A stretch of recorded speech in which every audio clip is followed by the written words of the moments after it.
What's the most amazing thing about the universe? AskReddit guys, subscribe now, or I will throw a banana in your face. It must be true that either one. It didn't exist, then it did, or two. It has always existed. What even is time?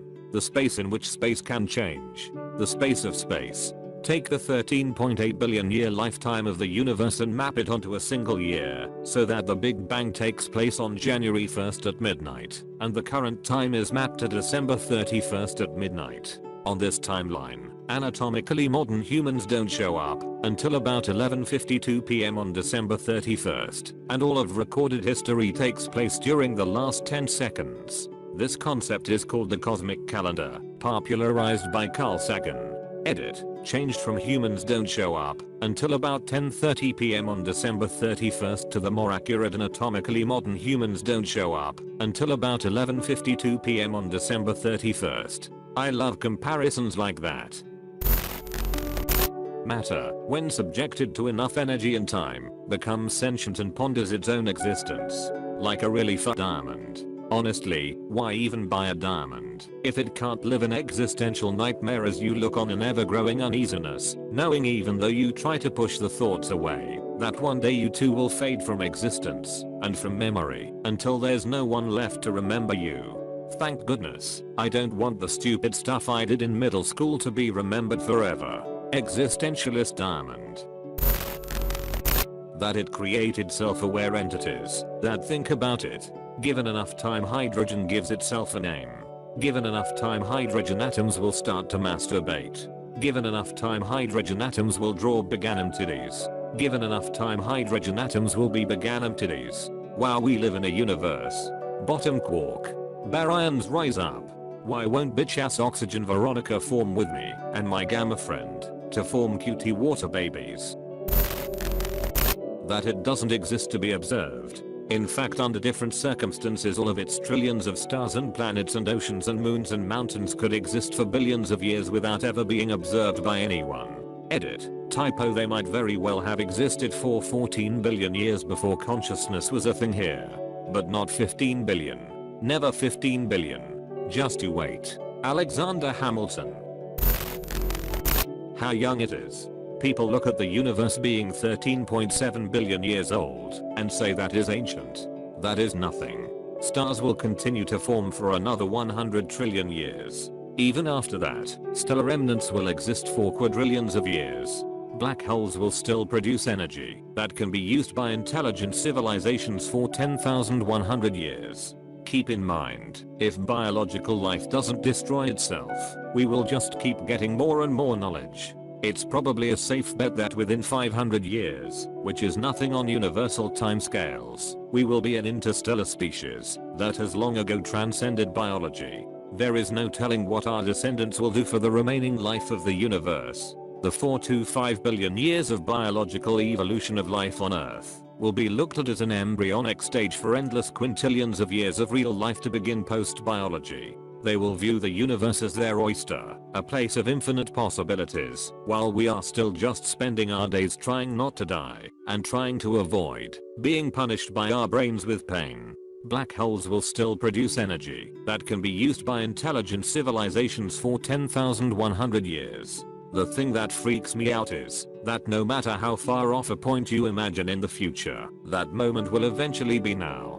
The passage of time is inexorable. No matter how far off a point in time you imagine, time will keep moving forward without fail and reach the moment you imagined. As a child, I used to imagine what it would be like to be an adult. Back then, it felt like 10 years or 20 years and the future was so far away. But that's 10 years, 20 years past. I'm now an adult and have reached the point in time that I used to imagine was so far off. So too, will the year 10,100 eventually come? So too, will the year 1 billion and 10 million eventually come? No matter how big a number one come up with, time will keep ticking and eventually reach that number. At that point, the universe will have been an empty and cold void for most of its history. Cold emptiness will be the universe's natural state. The time when the universe had planets, stars, black holes, galaxies, and life was only a momentary glitch, barely even registering in the overwhelming majority of void and emptiness. like the snap of a finger compared to an eternity. There are other potential worries before we reach 10^102 as I understand it. Proton decay may happen in a far shorter time scale. Also, if a phase transition in the Higgs field were to happen, that could end existences such as ours as well. As I understand it. Ooh, what's proton decay? Imagine a proton is a bunch of kids spinning around holding hands. Now imagine they all let go and go tumbling away. Now imagine those kids were the building blocks of all matter. Perfect analogy. I'm petrified now. It's 11 PM, and I was about to sleep. Please tell me this isn't gonna happen in at least 2 years. If it doesn't happen, great. If it does happen, suddenly it's not our problem anymore. Two possibilities exist. Either we are alone in the universe, or we are not. Both are equally terrifying. Arthur C. Clarke. What if the universe is self-similar to the extent that other identical Earths exist? Then we'd be alone with ourselves. We came all this way for this? New Jersey? Again. Arthur C. Clarke is also responsible for such gems as any sufficiently advanced technology is indistinguishable from magic. It may be that our role on this planet is not to worship God, but to create him. And I'm sure the universe is full of intelligent life. It's just been too intelligent to come here.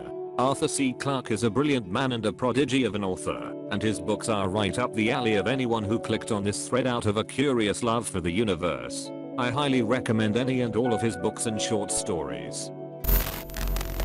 That we just don't understand it. It could be flat, it could be irregular, there could be another one. It's growing at an exponential speed. It's invisible contents. We try to learn more about it using our earthly knowledge, but there is certainly more to it. It's like trying to wrap your head around eternity. This exactly. We don't know what is out there, and can only really guess through theories from our already obtained knowledge, which, as of today, is most likely just a drop in the ocean, compared to the universe in its entirety. Because of this, the potential is endless, and that idea is very exciting. And terrifying. We could all be dead tomorrow by some shit we didn't know was coming. And frustrating. Millions of us will be dead tomorrow, and we'll never find out all the new things yet to be discovered. Even if we live full lives, there is infinite information we will not be privy to. Look again at that dot. That's here. That's home. That's us. On it, everyone you love, everyone you know, everyone you ever heard of, every human being who ever was, lived out their lives. The aggregate of our joy and suffering. Thousands of confident religions, ideologies, and economic doctrines. Every hunter and forager. Every hero and coward. Every creator and destroyer of civilization. Every king and peasant. Every young couple in love. Every mother and father. Hopeful child. Inventor and explorer. Every teacher of morals. Every corrupt politician. Every superstar. Every supreme leader. Every saint and sinner in the history of our species lived there, on a mote of dust suspended in a sunbeam. Carl Sagan. A pale blue dot. This is the image being referenced in this quote. That is us from about 4 billion miles away. That's not even close to being outside of our own solar system, let alone our galaxy. It really puts into perspective just how tiny we are. Edit. Had a lot of people asked how this picture was taken. It was taken by Voyager 1 in 1990. I had a hard time finding it cause my laptop screen is dirty. Dampen a coffee filter with a tiny bit of water. Not a lot, just enough to get it somewhat moist. Turn off the screen and wipe it. You can use a dry one to dry it after. Edit. Since a lot of people are finding this useful, I figure many don't know how to clean their mousepad either. Just a dime-size amount of shampoo and lukewarm water in the shower is all I use. Rinse off the mousepad, spread the shampoo in and rinse again.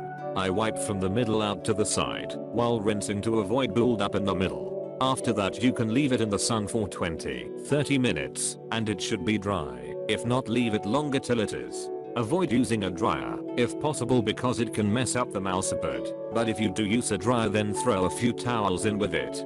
I find this extremely comforting. No matter how much I feel like a fuck up, ultimately it doesn't matter because everything is so insignificant in the grand scheme of things. Work as if the universe depends on it. Rest, knowing it doesn't. That somehow all the particles accumulated in a specific way and in specific quantities to give you conscious thought. There are 10 million particles in the universe that we can observe. Your mama took the ugly ones and put them into one nerd. That all Reddit guys, and don't forget, please subscribe or I will throw a banana in your face.